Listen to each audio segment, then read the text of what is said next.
Let's do it, do it, do it. Okay.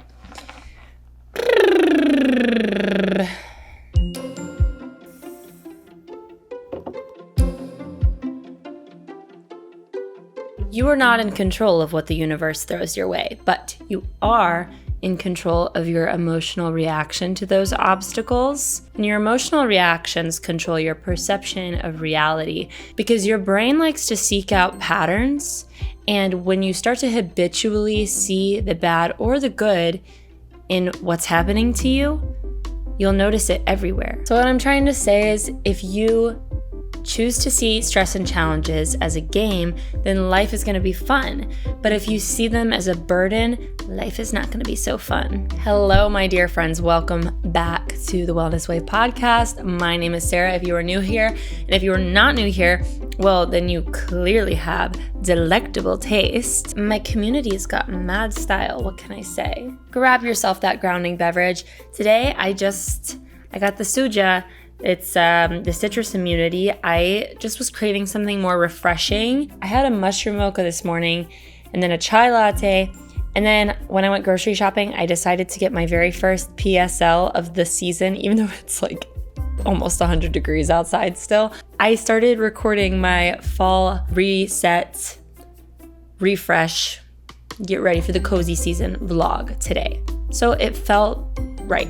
As you can see, I've got my brown on. I'm really wanting cool weather, pumpkins, coziness. I just am so sick of the summer. We are no longer in our hot girl summer era. Let me just tell you that.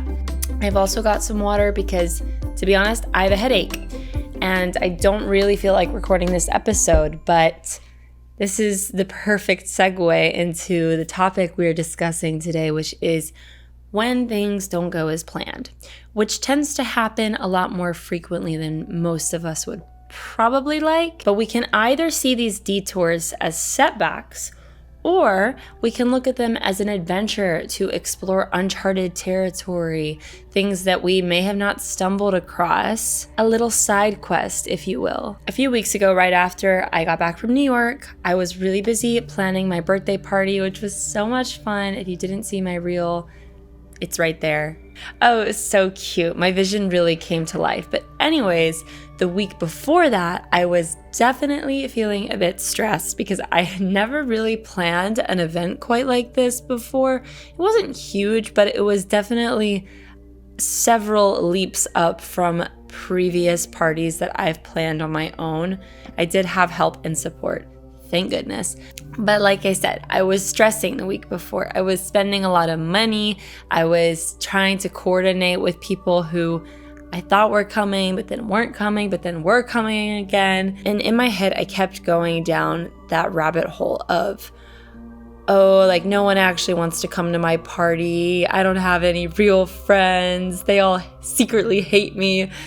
Maybe it wasn't that dramatic, but there were a couple moments where I was like, why am I even doing this? No one's gonna show up. It's like when you have a nightmare about somehow ending up in school naked. It was that kind of energy. Like it would never actually happen, but subconsciously you're terrified of it because that would be terrible.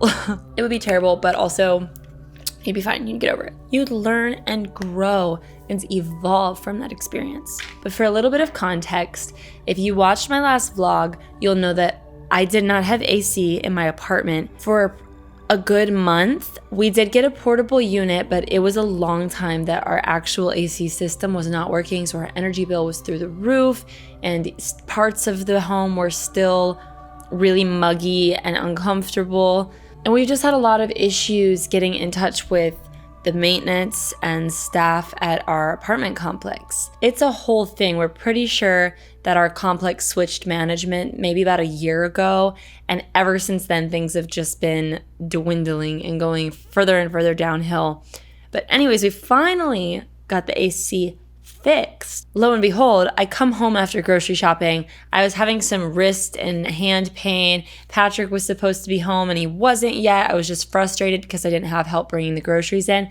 And I come in there's water all over our kitchen counter. And there had been water all over our kitchen counter the night before, but we had just assumed it was from a garbage bag, because sometimes we'll put like old grocery bags on top of the counter to use for a little temporary trash can.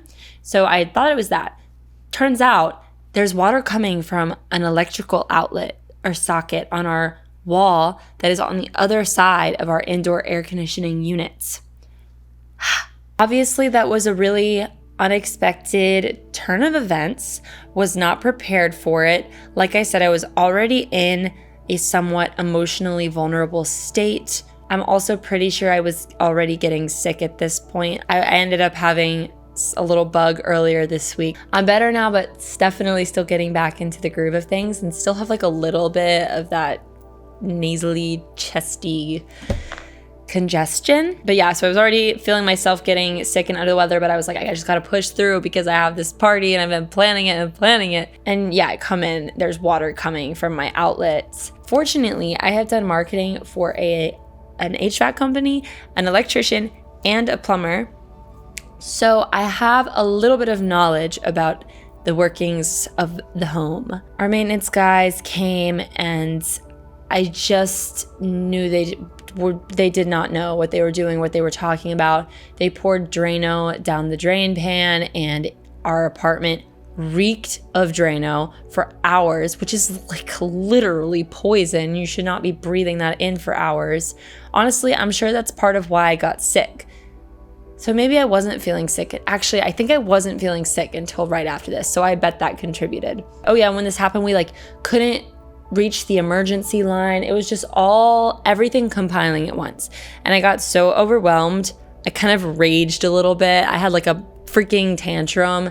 I was crying on the phone with my mom and dad because I just didn't know what to do. And my dad is on the phone like, you need to calm down right now, because I was losing it a little bit.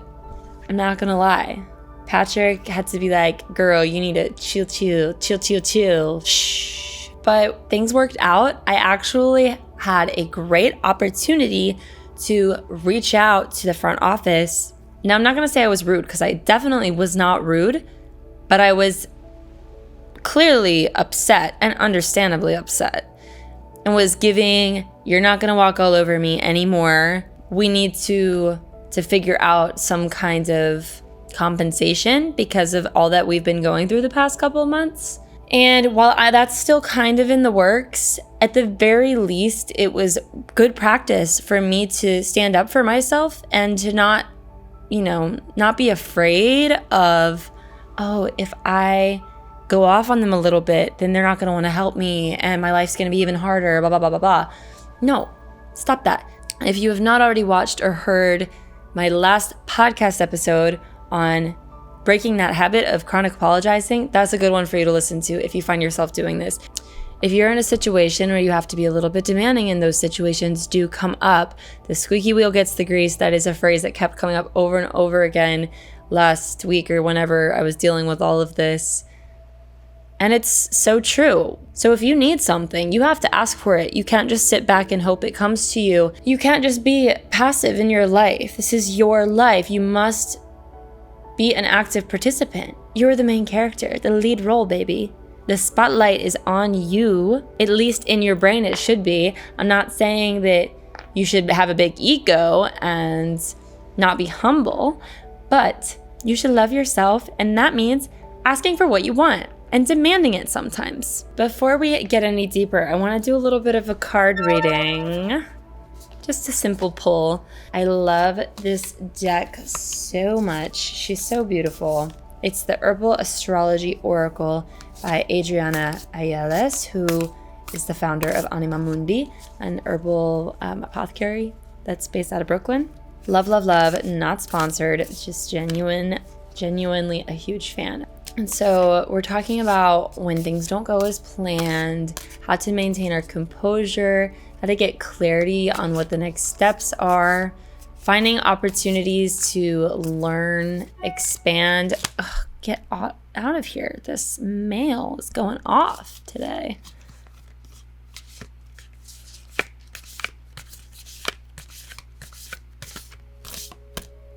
Anyways, looking where we can find opportunities to... Oh, well, a card just fell out. I feel like that's our card, don't you? Dandelion, wounded healer. The dandelion is the wounded healer. Upright, this card signifies wounded healer wounds as tools to awaken. Are you kidding? Literally what we just were talking about. Healing journey, inner child healing. The English word for dandelion comes from the French dent de lion, or maybe it's like dent de leon. I don't know.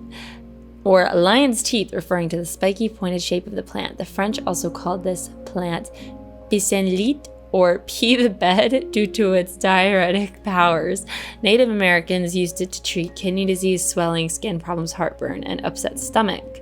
Traditional Chinese medicine used it for stomach problems, appendicitis, breast inflammation, and to assist mothers with milk production. In Europe, it has been used to relieve fever and treat boils, eye problems, diabetes, and diarrhea. Dandelion is a survivor. It has an extraordinary ability to withstand hardship and thrive in disturbed environments. Let's read the guidance. Dandelion is here to remind you that you can thrive regardless of your circumstances.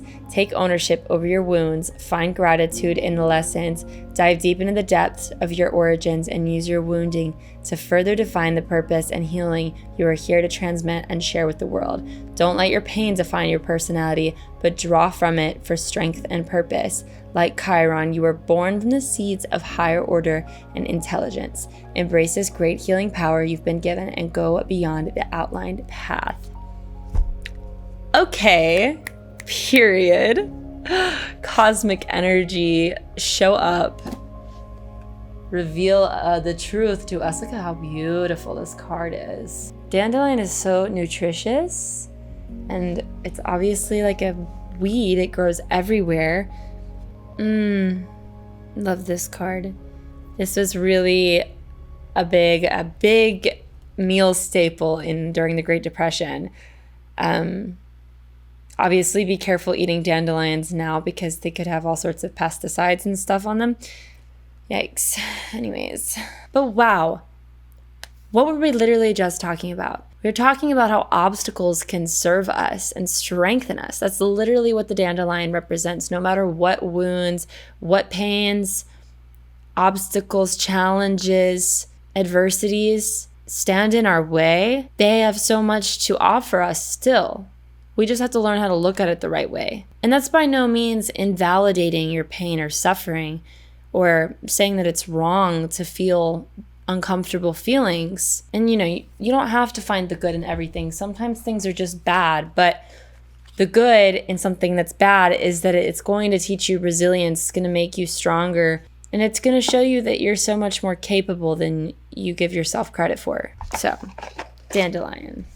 While we are in the act of stealing from creators, let's read a passage from this beautiful book, The Creative Act, A Way of Being, by Rick Rubin. By this point, I'm sure you've seen this guy everywhere, and that is because it puts my entire understanding of art and creation into words that just make so much sense. It's like thoughts that I've had, but written so eloquently and concisely. I just love it. I think most of us have actually had a lot of these thoughts, especially if you're an artist or a real creative individual. But even if you're not, there's a good chance you've thought about these things. I wanted to read on connected detachment. Possibility. Consider detaching from the story of your life as it's happening. The manuscript of the novel you're working on for years is lost in a fire. Your romantic relationship breaks up when you thought it was going well. You lose a job you care about. As hard as it may seem, seek to experience events like these as if you're watching a movie. You're observing a dramatic scene where the protagonist faces a seemingly insurmountable challenge. It's you, but it's not you. Instead of sinking into the pain of heartbreak or the stress of being laid off or the grief of loss, if practicing detachment, the response might be, I wasn't expecting that plot twist. I wonder what's going to happen to our hero next. There's always a next scene, and that next scene may be one of great beauty and fulfillment. The hard times were the required setup to allow these new possibilities to come into being. The outcome is not the outcome. The darkness is not an endpoint, nor is the daylight. They live in a continually unfolding, mutually dependent cycle. Neither is bad or good. They simply exist. This practice of never assuming an experience you have as the whole story will support you in a life of open possibility and equanimity. When we obsessively focus on these events, they may appear catastrophic, but they're just a small aspect of a larger life, and the further you zoom back, the smaller each experience becomes. Zoom in and obsess. Zoom out and observe. We get to choose. When we reach an impasse, we may experience feelings of hopelessness. The ability to stay out of the story, zoom back, and see new pathways into and around a challenge will be of boundless use. If we allow this principle to work on us as we work on it, our imagination frees us from the web of personal cultural stories engulfing us. Art has the power to snap us out of our transfiction, open our minds to what's possible, and reconnect with the eternal energy that moves through all things. He really has a way with words. I love this idea of detaching from the story of your life, because when you think about the mind, if you have some sort of dialogue happening, a back and forth, that means there are two voices in your head, right? So one of those voices is the one that is kind of on autopilot for most of us. It is the ego. It's grounded in reality, in the earth, in like this physical plane. So there's a lot of fear behind it. It's intended to protect us at the end of the day. It is our survival mechanism. And that other voice that is bringing us more peace and reminding us that we're safe and that it's going to be okay, that is this observer, the higher self. That is who is present when you're doing a meditation and have to remind yourself to refocus on your breath instead of that garbly nonsense that is just zipping through your brain at 400 miles per hour. The observer comes in, says, hold on, let's reset. So this is how we can kind of detach from the story of our life. We can see these two voices as distinguishable, separate entities that are still divinely interconnected. But by doing this, we can almost tend to the ego as if it's a lost puppy or a child and doesn't know where it's at. It's just scared. It's just doing its best to keep your body running and working properly and keep you out of dangerous situations. And that's a beautiful thing. We need that. We need to have these protective mechanisms, but we also need to have the voice that reminds us when it's time to let go and be at peace and be open to the possibilities. I also love this idea of zooming in and zooming out depending on what we're going through. I've actually talked about this a little bit on my Instagram before I even read this section, this chapter of this book. My friend Christy and I had talked about it in New York, and ever since then it just keeps revealing itself in so many ways. The idea is that when you are feeling elated and full of life, you zoom in, you romanticize the tiny details. And then when you zoom out, you see that something that was so complex seems so simple now. You can get a bird's eye view and see, we're just all a bunch of tiny little bugs crawling around on a big ball in space. Big floating rock in space. Yeehaw! Everything is connected, right? It sounds so cliche, but it's this cycle of birth, death, and regeneration. So when things don't go as planned, sure, this path may be closed off, but by breaking and branching off, you are stepping into this beautiful new timeline of possibility. The unknown gets birthed into existence again. Maybe you'll be introduced to so many powerful new ideas that you wouldn't have been introduced to had your original plan worked out. Sometimes we just become so obsessed and consumed by something that we're unable to create the adequate space for the next project and the next chapter to come into our focus. So when things don't go as planned, when you keep meeting resistance after resistance, it's not to say that you should just give up, but you should look for patterns and see what the situation is doing its best to communicate to you. Our animalistic human nature has a profound attachment to the present, which is so interesting because the majority of us spend so much time either in the past or the future, which don't really exist. Past is just memories, and the future is just wishes. But we still have this tendency to focus on what's right in front of us, which can be a really good thing when we need to solve a problem immediately.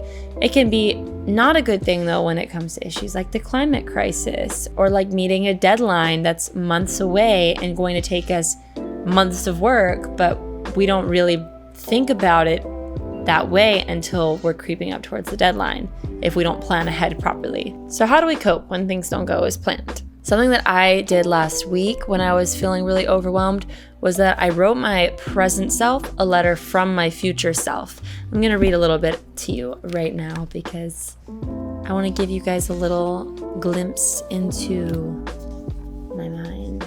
Dear Sarah, I know you're in a weird place right now, teetering between unconditional belief and self-confidence and extreme self-doubt and confusion about your next steps. Just keep going. You're so much closer to the momentum and stability you seek than you realize.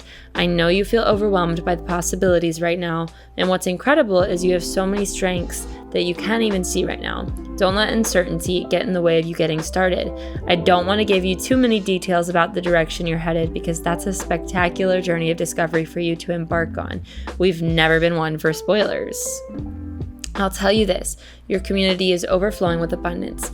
And then I go a little bit deeper into the specific details of what my future self has, doing that kind of visualization exercise. But this honestly helped me so much feel a little bit calmer in the present because I truly do believe that there is a timeline where I am older and that I am able to communicate with those different timelines in a really subtle, energetic way. So strategy number 1 is to write a letter from your future self to your present self. Strategy number 2 is to adjust your expectations. If you, like me, have been challenged with perfectionism mentality, this might be a little difficult for you. I encourage you to zoom out, like I already talked about earlier, and examine the patterns in different areas of your life. Like, how are you eating in the morning? Do you feel differently after you shower?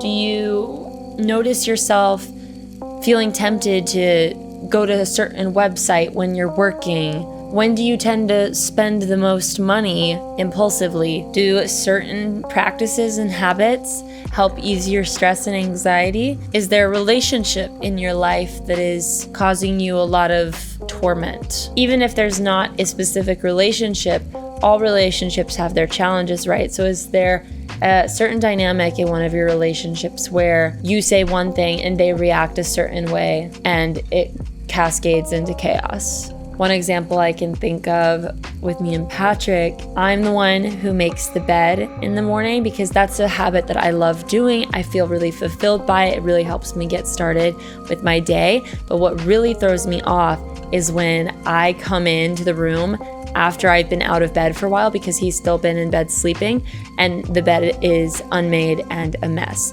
That triggers me because, for an instance, in my brain, it's a message to myself that I couldn't complete the task that I have a contract with myself to complete every single day. And so it's not even Patrick that's bothering me. It's the bed not being made that bothers me, but the initial instinct is to be mad at Patrick for not making the bed when it's really not Patrick at all because he knows that I like making it. So this is just a conversation that we've had to have about him letting me know when he's up so I can make the bed, or like he makes the bed when I'm coming back from being out of town. Just seemingly dumb stuff like that that actually has a big impact on your life.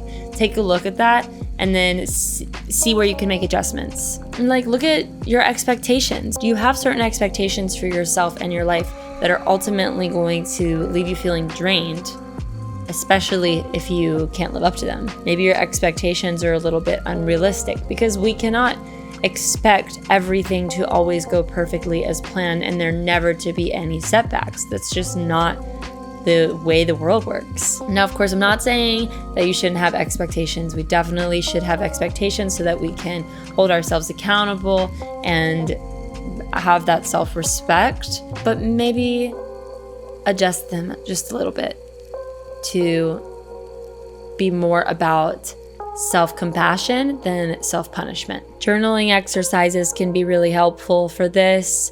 I find writing is always the best way for me to get my thoughts out where I can see them and they are separate from me. And keep in mind that shifting patterns in your life is not going to prevent challenges from occurring.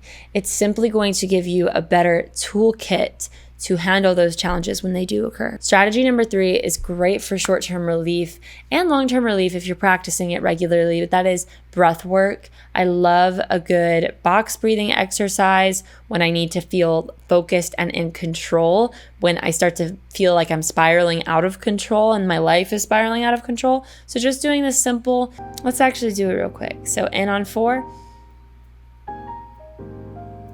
hold, exhale, hold, inhale, hold, exhale, hold, inhale, hold, exhale, and hold. And then breathe normally. I think that is a great exercise for when you need to feel like your life is in your own hands. And then after, you can just do some really big exhales, like a lion's breath kind of vibe, to release that control. Because at the end of the day, we can only control what we can, and we can't control what we can't. Yes? Life doesn't always go as planned, and that's the fun of it. So chill out, take a step back. Remember that you've got the wheel even when you don't feel like you do. You just have to recognize that you can't always control the roadblocks and the detours and the random furniture in the middle of the road, but you can control the vehicle. You can control how consistently you get your oil changed and rotate your tires and do other maintenance stuff. All of that is in your control.